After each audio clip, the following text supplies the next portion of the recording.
वहदहू ला शरीक लहू जिन उतोसी ईमान। तिन मनियो मोहम्मद कारणी कल बसाण लिसान। ओ फाक में फरमान ओ तड़के न ओलिया। जिन वेसा साईं चयो त हू हिकु आहे ऐं को बि संदसि सानी नाहे। तिन दिल तोड़े ज़बान सां हज़रत मोहम्मद सल्लल्लाहु अलैहि वसल्लम खे मञियो जो दुनिया जे पैदा थियण जो कारण आहे। उहे वॾे मर्तबे वारा जे हमेशह धणीअ जे हुकुम में रहंदड़ आहिनि।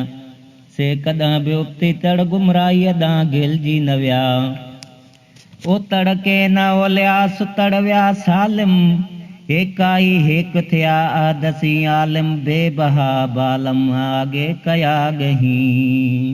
उहे सालिम ऐं साफ़ दिल वारा कॾहिं बि उबती तड़ ॾांहुं घिलजी न विया पर सलामतीअ सां वञी सणाई तड़ ते रसिया। सची ॼाण वारा हिकु धणीअ सां हिकु थी विया। धणी असुल में ई हुननि खे अमला ऐं आला करे छॾियो हो।